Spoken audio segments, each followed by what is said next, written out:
आज हम बात करेंगे सबसे पहले कि जब हमारा एक कंपटीशन नज़दीक है, कंपटीशन ड्यूरिंग कंपटीशन हमने वार्म अप कैसे करना है, या फिर जब ऑफ मैट है तो भी वार्म अप कैसे करना है। एक तो ये प्रोसेस समझेंगे। दूसरा, रेसलिंग जो रेसलर है उसका मैकेनिक्स, वो चीज़ समझेंगे भी रेसलर का व्यवहार कैसा होना चाहिए, उसने मैट पे कैसे आना चाहिए, वो सारी चीज़ें समझेंगे क्योंकि कंपटीशन हमारा नज़दीक है। सबसे पहले हम बात करेंगे कि हमने वार्म अप कैसे करना चाहिए।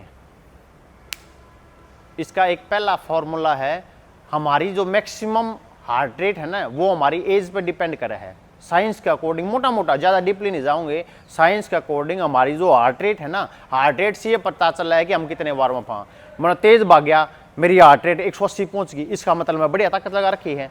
मैं तेज़ नहीं भाग गया, वैसे दम चढ़ा लिए मैंने और कोच हवाई चेक करी, मेरी पाई 120 हार्ट रेट, इसका मतलब मैंने ताकत नहीं लगा रखी। हमारी रिकवरी भी हमारी हार्ट रेट पर डिपेंड करे है। इतना समझ में आया सबको।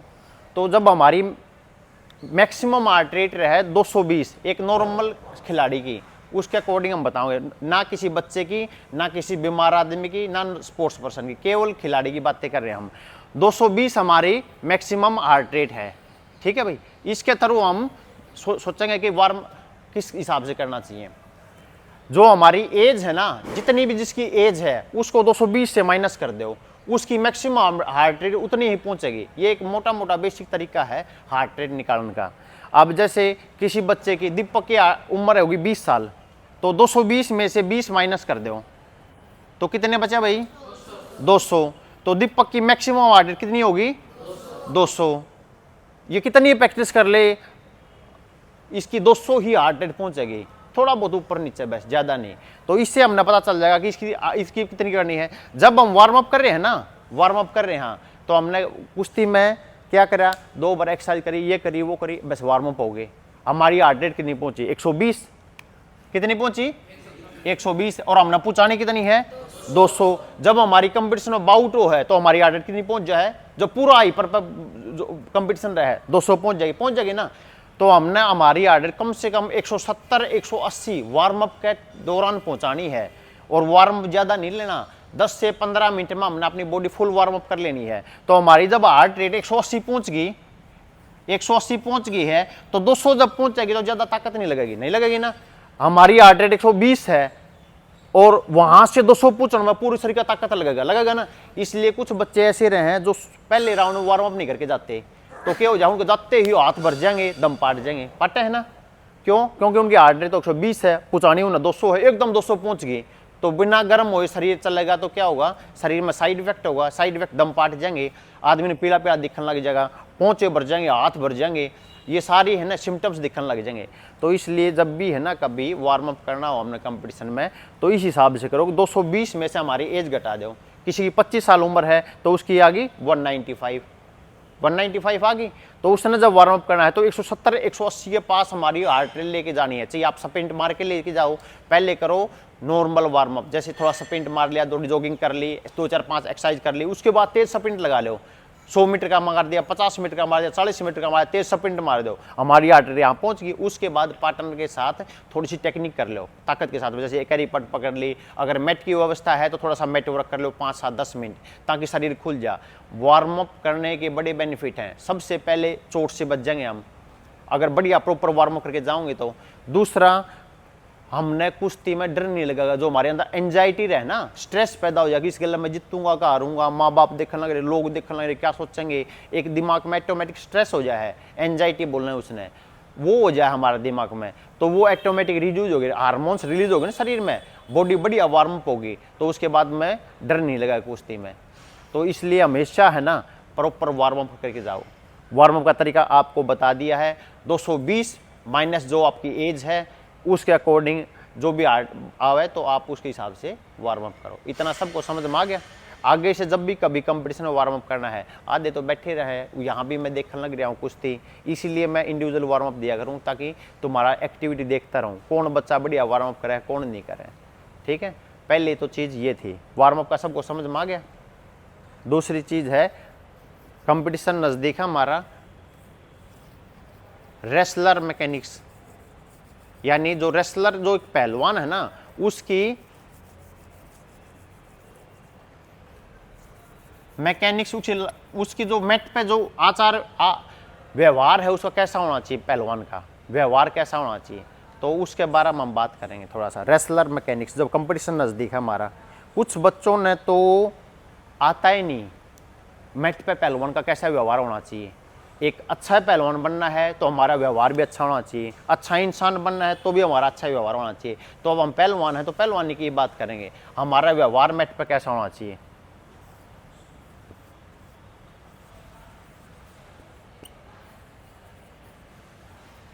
रेसलर मैकेनिक्स,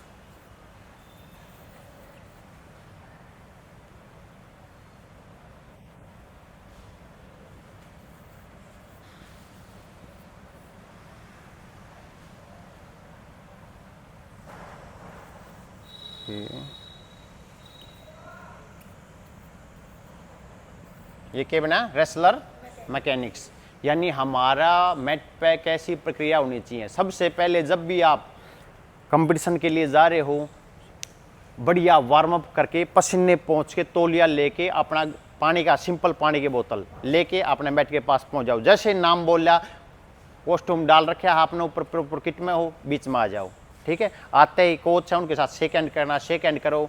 आपने पैर छूना है, पैर छुओ। मोस्टली रेसल क्या कर रहे हैं, बाजी आओगे फिर मैट पर आके कॉस्ट्यूम न पहनेंगे, तो वो एक पहलवान का व्यवहार नहीं है। आपने अच्छा पहलवान बनना है तो अच्छी ही काम करने पड़ेंगे। आप प्रॉपर तैयार होकर मैट से नीचे तैयार होके आओ, बढ़िया वार्म करो पसीने पहुँच के, और अपना कॉस्ट्यूम ऊपर डाल के आराम से फिर आप जैसे कोच साहब बुला रहे हैं, हाँ भाई ये आओ, तुरंत भाग के अपने जो भी आपका स्टाइल है, आप रोल मार के भी आ सको, आप जंप करके भी आ सको, आप सिंपल भी आ सको, लेकिन कोशिश करो एग्रेशन में आओ, क्योंकि आपने वहाँ एग्रेशन दिखाना है मैट पे। तो कोशिश करो एग्रेशन में आओ पूरी ताकत के साथ में, जैसे स्प्रिंट मार के आगे, रोल मार के आगे, जंप मार के आगे, कार्टवेल मार के आगे, जैसा भी आपने कोई भी आपका स्टाइल है उसमें आओ आराम से। आते ही कोच साहब से शेक हैंड कराया, शेक हैंड नहीं कर रहे आप पैर छो रहे, कोच साहब के पैर छो। जैसे वो पूछ रहे हैं हाँ भाई, अपना हाथ खोल दिए, उन्हें चेक कराया, हाँ भाई कोई ऑयल नहीं है, पीछे चेक कराया। हमारे यहाँ तो कंट्री का नाम चेक नहीं करते, लेकिन आप बाहर जाओगे फॉरेन में तो वहाँ हमेशा कंट्री का नाम चेक होगा, आपका नाम चेक होगा। हाँ भाई इंडिया से रोहित है, इंडिया से ये है राजीव है, जो भी है उसका नाम चेक होगा प्रॉपर, ठीक है। उसके बाद हम जैसे ही कुश्ती shake hand, aggressive shake hand करो, बस खड़े हो भाई, कुछ के करेंगे, कुछ करेंगे, ये मिला के हाथ नहीं, हमने कोई उसको वो थोड़ी नहीं करना है। शेक हैंड करो एग्रेसिव, बस इतना हो गया कुश्ती में, शेक हैंड कर, ये बस इतना शेक हैंड कर, अच्छे से कर, ये करना है बस, शेक हैंड हो गया कुश्ती शुरुआत। जैसे कुश्ती आप लड़ रहे हो, कुश्ती लड़ी, जो उसका रिजल्ट है, हार है जीत है, जो भी आपने चैलेंज करना है, वो कुश्ती सारी खत्म होने के बाद क्या करेंगे। जैसे सपोज करो मैं हार गया, हारते ही वहीं मैट पे उतार दें कॉस्ट्यूम। किस लिए भाई, जब हमने 6 मिनट से कॉस्ट्यूम डाल रखा है तो 10 सेकंड में क्या होगा, क्यों उतारेंगे। एक वो पहलवान का व्यवहार नहीं है वो। आप कॉस्ट्यूम पहरे हो, आराम से पहरो, जो आप जीत्या है उसका मुंह धक्का मार के चाल पड़ेंगे, जो जीत गया मरता है भाई, उसने मेहनत करी है, एफर्ट कराया है, वो उसको डिजर्विंग है, वो जीत रहा है, कोई बात नहीं, उसको सम्मान दो। शेक हैंड उस टाइम शेक हैंड करो, गले मिल के जाओ भाई, ठीक है तू जीत्या है, उसको उस टाइम सम्मान दो। जब कुश्ती में जा रहे हैं ना तो वो हमारा प्रतिद्वंदी है, जब कुश्ती से आ रहे हैं तो वो हमारा दोस्त है, ठीक है। उसको आराम से गले लगाओ भाई, ठीक है बहुत बढ़िया आप जीते हो, गले लगाओ उसको आराम से। उसके बाद उसके जो कोच हैं उनके पास जाओ, उनको शेक हैंड करके आओ, या फिर आपने आशीर्वाद लेना, पैर छू के, तो पैर छू के आशीर्वाद लेके आओ। इतना समझ में आया सबको। ये एक पहलवान का व्यवहार है, इसमें एग्रेसिवनेस नहीं होनी चाहिए हमारे व्यवहार में। कुश्ती में कोई बात होगी, डिस्प्यूटेड होगी, गाली गलौज करने लग जाए हैं, किसी ने कोई कुश्ती चल रही है आपस में, किसी ने तेज थप्पड़ मार दिया, तेज तो नहीं लगी, किसी ने थप्पड़ मार दिया, क्या करेंगे उसको बराबर का तेज मारेंगे। क्या जरूरत है तेज मारने की, हमने ताकत वहाँ थप्पड़ पर थोड़ी नहीं दिखानी है, हमने ताकत कुश्ती में दिखानी है। थप्पड़ मार दिया कोई बात नहीं, कई बार ऐसा हो जाए आदमी खुद भी मारे और तेज लग जाए, उस वक्त बोल दो भाई सॉरी गलती होगी, बस इतनी बात वहीं खत्म। ये एक अच्छे पहलवान के लक्षण है और ये लाइफ में भी हमारा काम आएंगे। पहलवानी नहीं, ये हमारी जिंदगी में भी काम आएंगे, क्योंकि कुश्ती हमारी 30 साल तक है, उसके बाद हमने लाइफ जीनी है। तो ये चीज़ों का ध्यान रखो। कोई थप्पड़ मार भी दे है, कुश्ती चल रही, किसी ने तेज खींच मार दी, कोई बात थोड़ा पीछा हो जा भाई, थोड़ा देख के, बस इतना बोलना हपान है। वो मार दे उसको दुगनी मारेंगे, तेज मुक्का मारेंगे, किस लिए। ये हमारा व्यवहार नहीं है बेटा। एक अच्छा पहलवान बनना है, फलों वाला पेड़ हमेशा देखो नीचे की तरफ रहेगा ना, और सफ़ेदा जो कुछ नहीं लगा नु तना रहेगा। तो जिसमें गुण होंगे ना वो हमेशा झुकेगा, हमेशा आदमी वो अपनी अच्छाई चारों तरफ फैला होगा, और अवगुण होंगे जिसमें गुण नहीं होंगे वो अकड़ के चलेगा। जेब में पैसे होंगे ना खुले, चिल्लर की कोई वैल्यू है नहीं है, एक एक दो दो रुपये से कुछ, नमस्कार आ जाओ, अच्छा बैठा जी, चिल्लर की कोई वैल्यू है नहीं है ना वैल्यू। जेब में डाल लो, छणकेगी खण खण खण खण, चारों तरफ मुंह दिखाओगी मैं हूं, चिल्लर है उस जेब में, शो करेगी ना कि इस जेब में है। लेकिन 2000 का एक नोट डाल दो, फोन का पीछे भी डाल दो, बोल भी नहीं गा। जिसके अंदर गुण है ना वो कभी भी नहीं बोलेगा, जिसके अंदर गुण नहीं है वो अकड़ के दिखाओगा, अपनी प्रेजेंस दिखाओगा कि मैं हूं, कुछ हूं। तो जिस पहलवान के अंदर गुण है ना वो कभी भी ऐसी बदतमीजी नहीं करेगा, वो अपने प्रॉपर तरीके से तैयार होकर आओगा मैट पे, उसके बाद जो उसका स्टाइल है उस अंदाज में अपने मैट पे आओगा, कोच साहब से शेक हैंड करेगा या पैर छूगा, वहाँ से आशीर्वाद लेगा। उसके बाद एग्रेसिवनेस में कुश्ती शुरू करनी है। अपनी कुश्ती शुरू होने के बाद जैसा भी जो आपका तरीका है लड़ने का, आप कुश्ती लड़ो।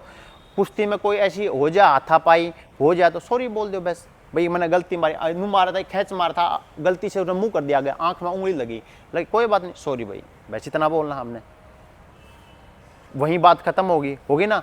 कुश्ती हारो या जीतो उसके बाद उसको उतना ही सम्मान दो। कुछ के करें कॉस्ट्यूम काट गया, मुंह फेर के चाल पड़ेंगे, मेरे तक जीत गया, भाई उसने मेहनत कर रखी है वो जीत गया।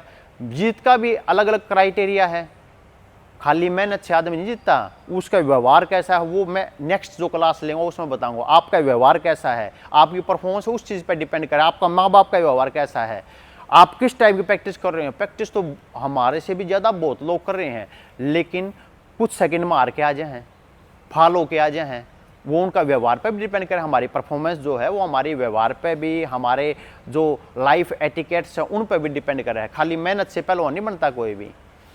दूसरा चीज़, एक कुश्ती के बीच में कई बार मैंने देखा है क्या करेंगे, कोई पहलवान कुश्ती चल रही है, कोई हल्का पहलवान आ गया, सपोज करो मैं स्ट्रॉन्ग हूँ, ये मेरे से थोड़ा सा हल्का है, उठा के उसने और उठा के मैट पर मारेंगे, उसकी पांचली तोड़ देंगे, मुंह न पाट देंगे। इतना करने को पता है ये भाई आराम से पकड़ के उसे पैर पकड़ा, एक जो भी अपना अटैक करा गिर के नीचे 4-5 बार मार दी, कुश्ती वहीं खत्म होगी। वहाँ ताकत थोड़ी नहीं दिखानी है हमने कमजोर आदमी पे, ताकत दिखानी है हमने हमेशा बराबर के आदमी पे, ताकि पता चले कि हाँ यहाँ ताकत लगी है। अब मैं इस बच्चे पे ताकत दिखाऊँ, अच्छा लगूंगा?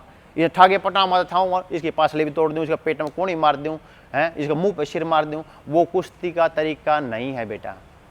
पहलवान बनना है तो सभ्य बनो, सभ्य इंसान ही अच्छा पहलवान बनेगा, और जो सभ्य इंसान है वो ही ऊपर तक जाओगा, लेवल तक। कितने ही एग्जाम्पल हैं, जैसे योगेश्वर दत्त रहा, एथलेटिक्स में नीरज चोपड़ा रहा, किसी के सामने चो भी नहीं बोलते, अपने काम से काम रखेंगे।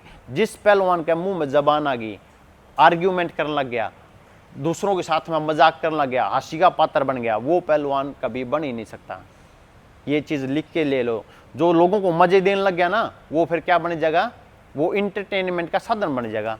अच्छे पहलवान हमेशा उसने साथ रखेंगे कि यो हंसाई जाएगा, हमारा टाइम पास हो जाएगा। इंटरटेनमेंट का साधन मत बनो।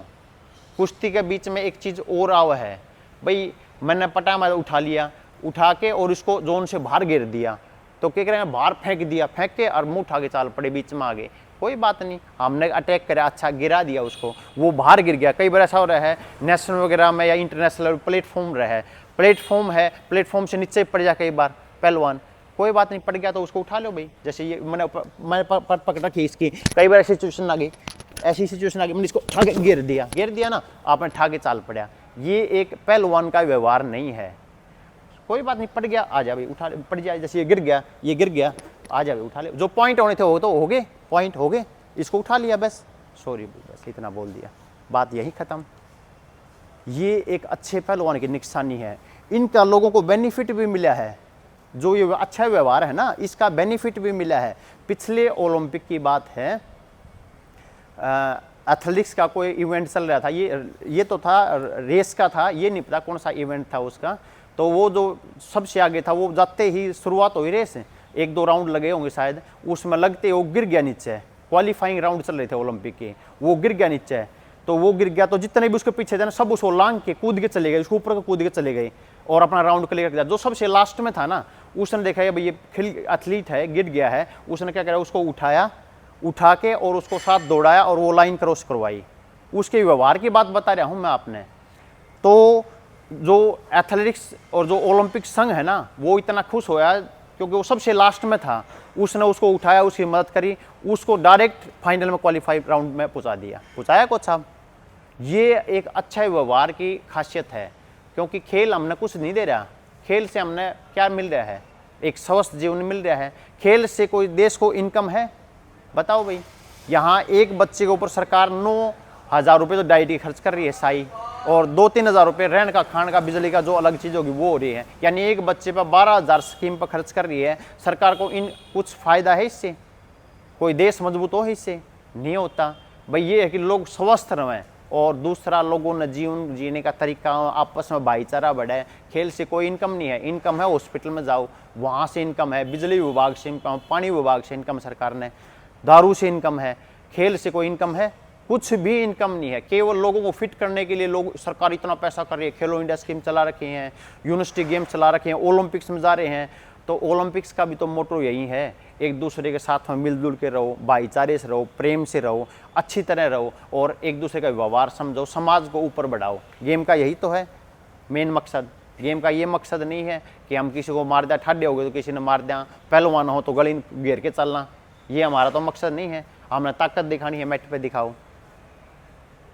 बोलने का तरीका, आपका व्यवहार कैसा है, बोलने का आपका वे ऑफ टॉकिंग कैसी है, ये सारी चीज़ें है ना, एक पहलवान को जब सारी चीज़ें आ जाएंगी ना, तो ऑटोमेटिक आप एक बढ़िया पहलवान बन लग जाओगे। तो कुश्ती में जब भी जाना है, आने का स्टाइल, जाने का स्टाइल, और जब फिनिशिंग टाइम है आराम से जितने आओ उसको सम्मान दो।